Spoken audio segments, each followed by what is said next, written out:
a world where we have everything and it's still not enough, we're often left wondering, is this really it? Deep inside, you know there's more to life. You're ready to leave behind the old push your way through and claim the deeper, more meaningful life that's calling you. That's what we invite you to explore with us. We're your hosts, Stephanie Allen and Maren Oslak.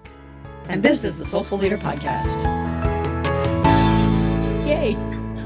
Welcome to the Soulful Leader Podcast. I'm Maren and I'm here with Stephanie. And I was doing some spring cleaning today and I found myself in a conundrum of really wanting to just get rid of stuff and start fresh.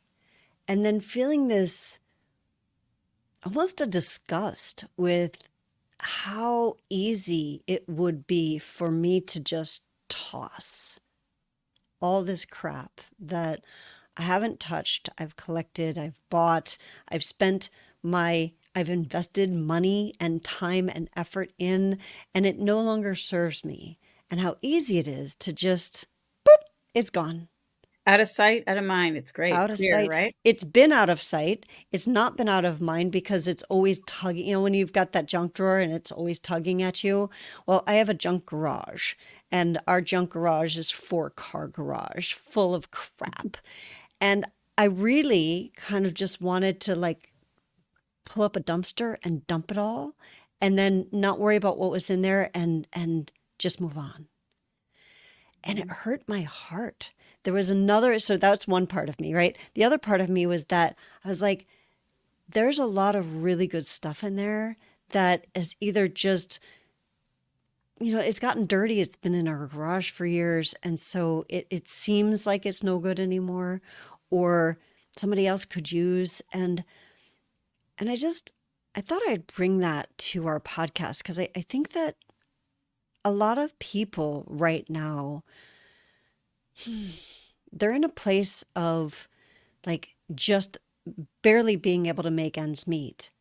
And I wonder how much of it is because we live in such a disposable society.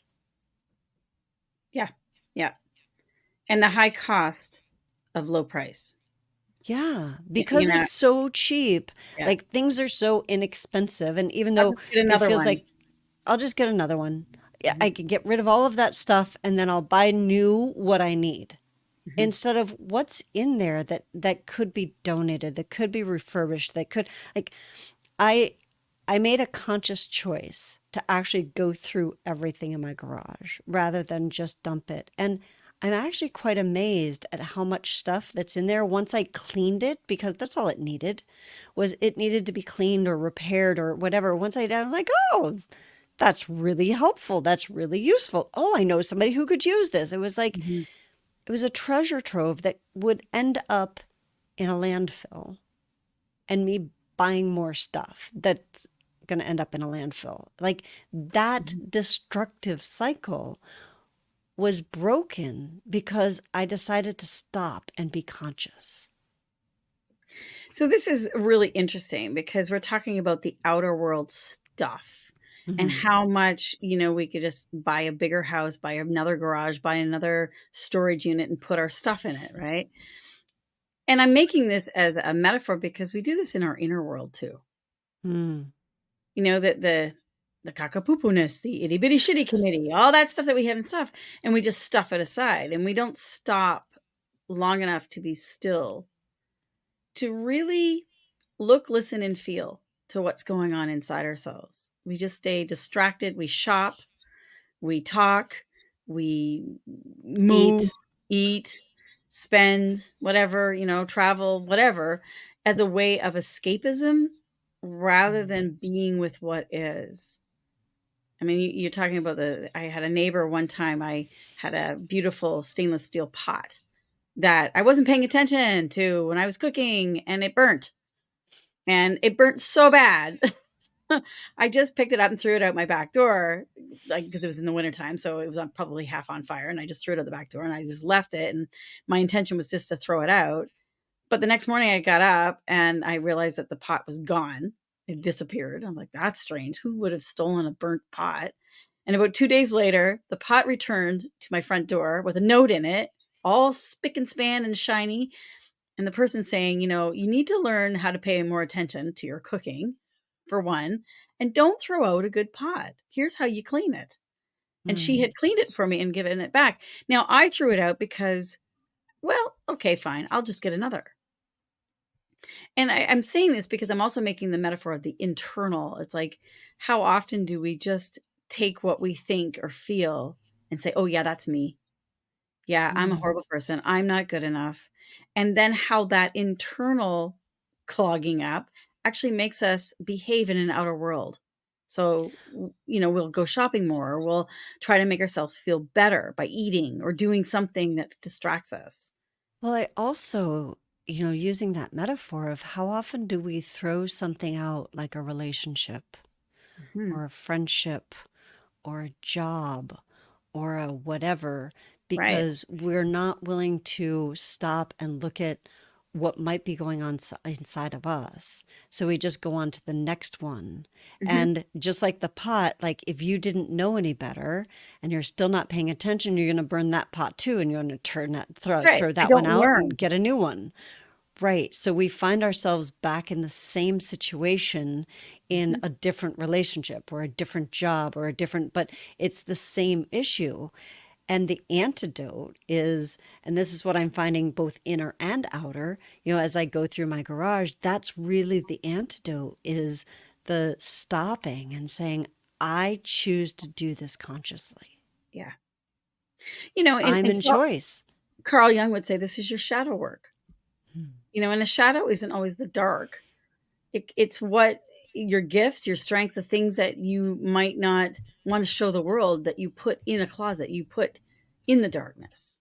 So it doesn't mean that they're bad qualities, but sometimes, and I think you might have found this too, is that as you start to go through some of the things to give away instead of just putting it in a landfill, but to actually take responsibility for what is inside ourselves, not out of shame, but out of curiosity and wonder. It's like, what was I thinking? What did Yeah. I buy this for? And perhaps there's somebody who could really use this. There seems to be so much struggle in right now. Like maybe I'm having this and I could carry this on and move it to someone else. We can do that with our internal landscape too. So the thoughts, the beliefs, the caca-poopoo-ness, it's like sometimes it actually is actually serving us. And when we can get the insight and awareness, then it becomes gold rather than taking up energy and space. So when someone says, I don't have any space, I don't have any energy, or I'm in pain, it's often because there's a latent potential that's being squashed in there that is ready. It's like springtime, like the daffodils and the flowers that are just bursting through now in the springtime to come up. It's like it's been dark for a long, long time, and now if it's rearing its head, it's because it's safe to come out. Mm. So whatever someone might be feeling, and this is why spring cleaning isn't just about cleaning out the garage. It can a lot be is about cleaning out our own hearts and our own minds and our dreams and our the things we might have put on the back burner. But those become costly because they take your energy. Even though you don't see what's in the garage and you don't see what's in that junk drawer, it's there, and it will to take your awareness away Yeah. from something that really deserves to have more of your time and energy. There is a part of you that is always that has attachments in that. So it does pull our time and our energy. I really liked what you said about when, like, when the flowers come up and they pop out of the ground or the weeds or the dandelions, right? It's all there because it's time. It's time for it to like appear. And if we look at that for the inner metaphor, when that sadness comes up or that anger comes up or that frustration comes up or that voice that says, oh, Maren, you did it again, you're worthless, you're whatever, Mhm. it's an opportunity, and we don't always have the space to be able to look at it. And sometimes I think we do have the space, and it's just out of habit that we just shove it away. Nope, nope, nope, nope, nope, nope, nope. Right? Or we identify with it. Yep, yep, yep, yep, yep. Right? And it's neither one of those things. Mm-mm. It's an opportunity to go, oh, look at that. That's interesting. Where did that come from? Kind of like what I'm doing with my garage right now, right? I Mhm. have this opportunity to go through it and go, oh, look at that. Oh, I forgot about that. Oh, this is good. Oh, somebody could, like all of the Yeah. things enabling me to sort it and clean it out. And I love that Without the inner shame. metaphor Yeah, without the without the shame. shame, because I think that's what keeps us from clearing, whether it's the outer place in our life or the inner place in our life inside ourselves, is shame. Shame Oh, God. will, it's like, oh, I don't want to go there because I'm going to beat myself up as to why did I even buy this, or why haven't I got rid of this, or this is from this time in my life and I just don't want to go there. We have all this shame, these old things, Right. but yet we don't have to go through shame. We can actually go through as, and this is a great practice, as a witness, Hmm. as your awareness. I always say, like, who are you without your body? If you're, what happens to your awareness when your body is no longer here? Hmm. Our thoughts, are those thoughts really you? They are if you believe they are. But who is even aware that you're even having a thought? There's got to be something else going on. Hmm. Those feelings, who's aware that you're even having that feeling? So we're not our body, we're not our thoughts, we're not our emotions, we're actually the awareness. So how could that awareness ever be shameful? It's just curious all the time. It's just looking in and saying, oh, that's interesting. And so when you say, the sadness comes up or the anger comes up, and we think, oh my God, what is wrong with me? It's like, no, that's, if you are aware that there's an emotion or a thought that isn't healthy or fulfilling or nourishing you, then you are actually, it's coming up because you actually have the space, the time, the energy, the resources to actually heal it. Now, I'm bringing this up because when I say heal, most of us adapt. You think of like survival of the Hmm. fittest, right? We adapt to our environment. I don't like that word. And here's why. When you adapt to something, you cut a part of yourself off. You say, it's unacceptable to be this way in this environment because I will be abandoned or fired or judged or whatever. And so I'm going to adapt and become a people pleaser, or I'm going to adapt and become a commanding authority, or I'm like, you adapt. That's not healthy because what you're doing is negating a part of your true nature, yourself, Hmm. the loving truth of who you are. So what if we transformed? That requires a completely different operating system. Totally different. So rather Tell me than about adapt, that. yeah. So adapting is squashing things away, cutting things off. And then now you're just like nothing. Kind of you're gone. Versus transforming of like being a witness of like, okay, if I'm witnessing, I say, imagine, here's a practice. Imagine that you're in a movie theater and you're sitting in the seat watching a movie called Your Life. And you're on this screen and you're having an experience and you're having feelings and you're having thoughts and you're having relationships. And your awareness, your witness is sitting in the chair in the audience watching it. You're not attached to it. You're just like, wow, isn't that interesting that I made that choice or I did that thing or I thought this way? That's interesting. But here's the other thing. You're also the director, the screenplay writer and the director. You can change it. You can say, no, wait, what would happen if I thought differently? What would happen if I slowed down and made a different choice? Hmm. And you could play this out. This is such a great witness. Not trying It to is. figure it out, but play with it. And I often This say, is yeah. This is exactly what I did today when I was looking at my garage, right? So I was aware of the fact that Maren, who is the actor in the movie, was disgusted with herself that she's got a four-car garage. She and her husband have a Mhm. four-car garage that's full of junk and they can barely fit their cars in there. And then I went through Maren, the actress, who was like, oh, I'm going to save the world by, repurposing everything in this. Like, there were these different actresses that showed up and gave me different.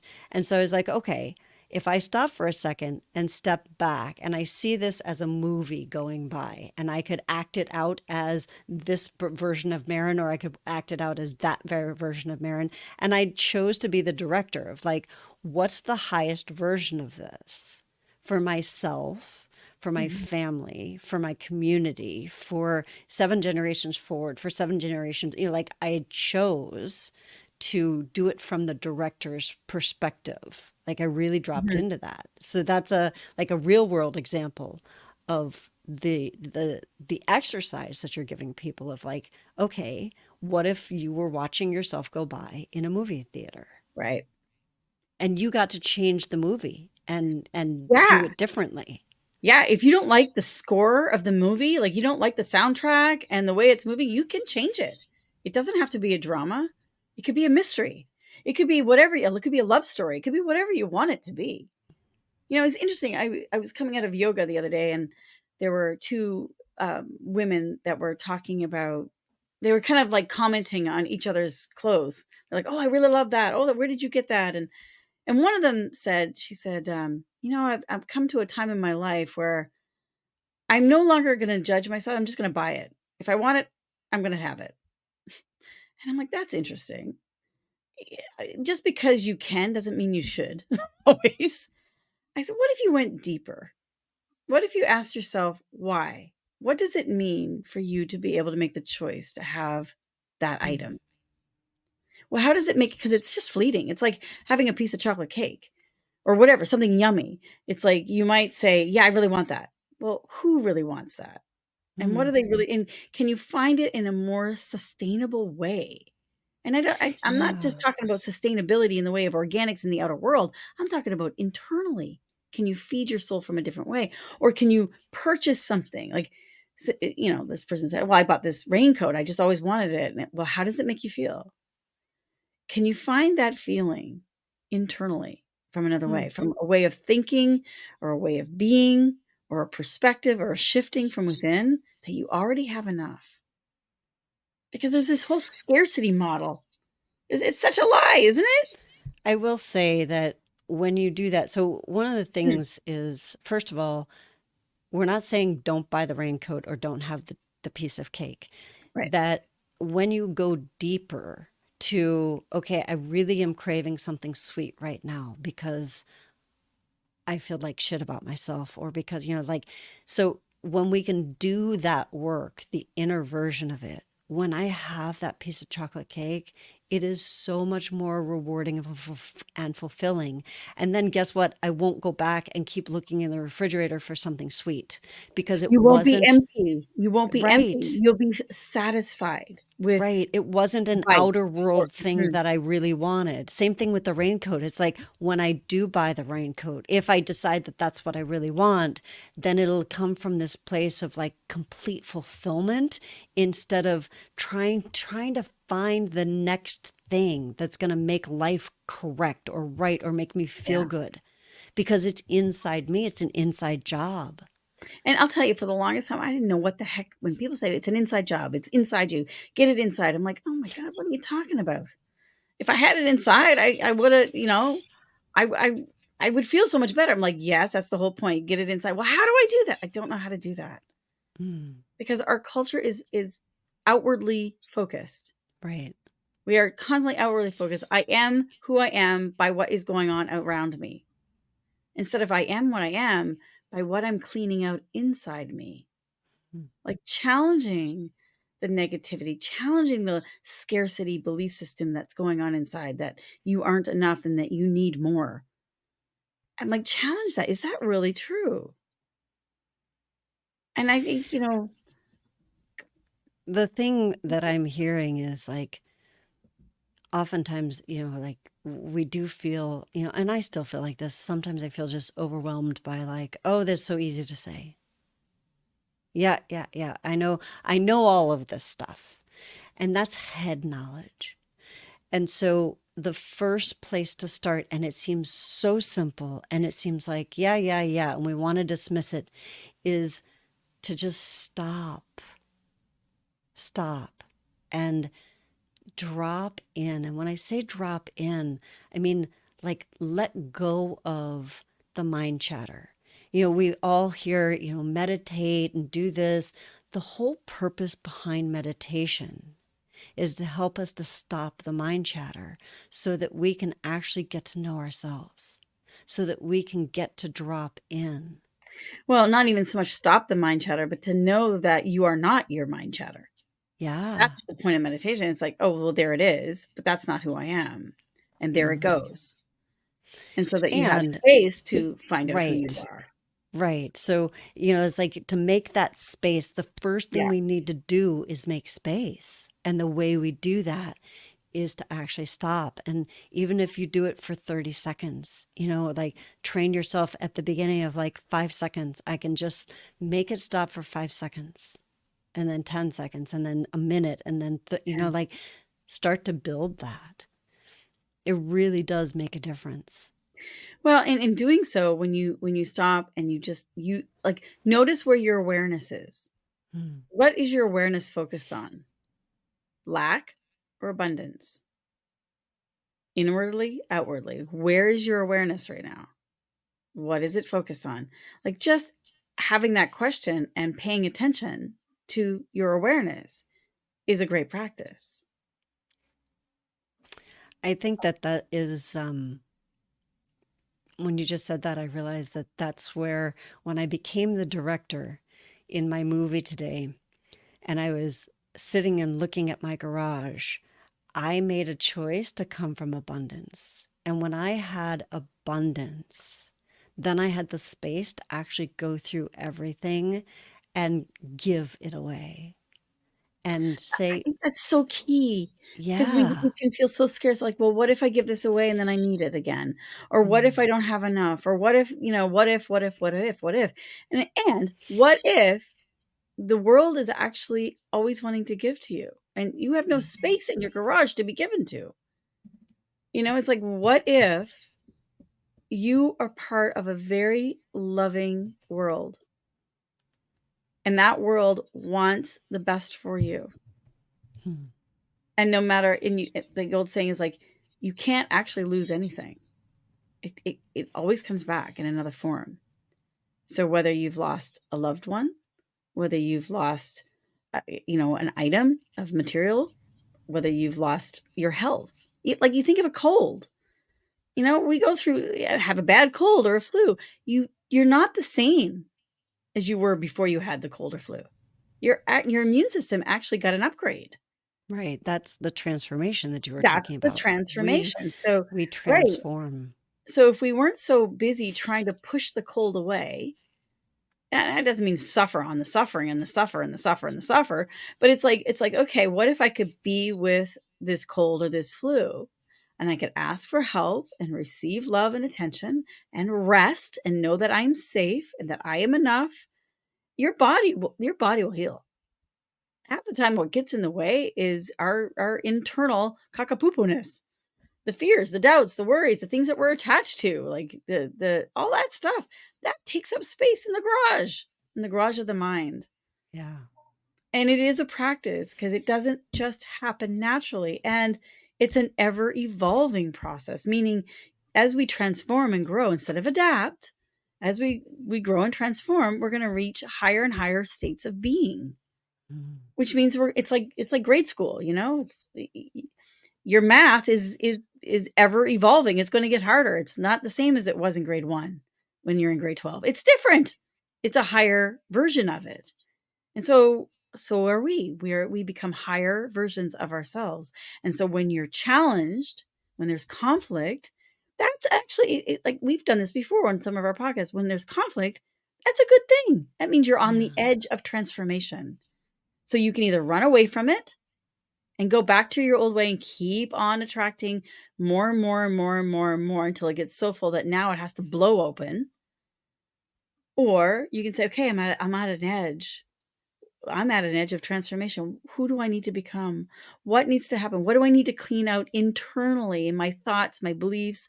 What emotion is up? And can I be aware of the emotion? I am not that emotion, but can I feel it? Can I be aware of it and allow it to move through me? I don't need to hang on to it. This is one of our coaches says that you can transform through pain and suffering, or you can transform through joy and abundance and like the magic of life. Yeah. And what you just said is the difference between those two, because we do live in a friendly universe, and if we're always struggling and fighting, then our growth will be a struggle and a fight. And And look if what that we, does in the way oh of my talking God, about it's sustainability. exhausting. It's exhausting. You don't have sustainability. You're worn out Yeah. and you age faster and you seek outside stuff that doesn't really help you anymore. And it actually creates less and less and less like Resilience. yes. Resilience.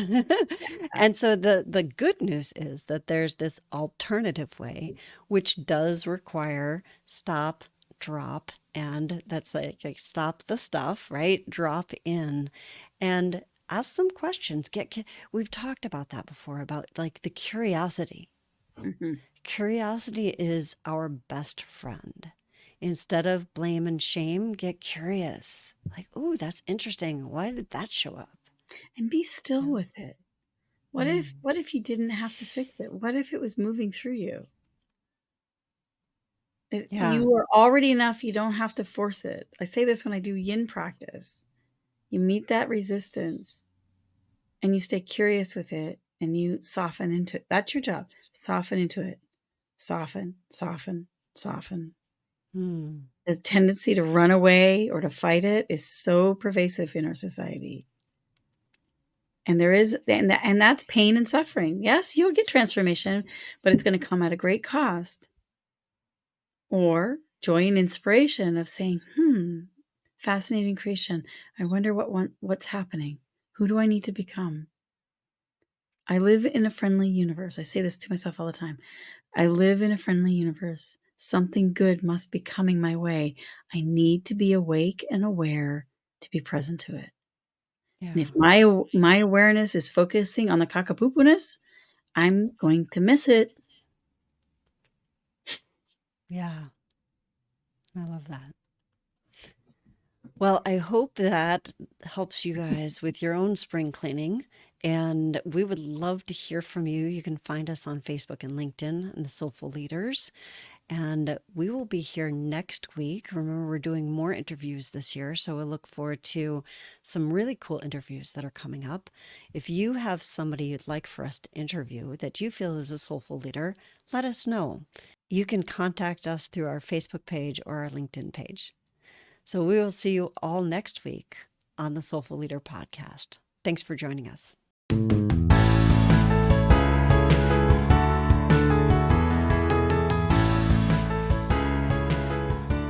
And that wraps up another episode of the Soulful Leader podcast with your hosts, Stephanie Allen and Maren Oslack.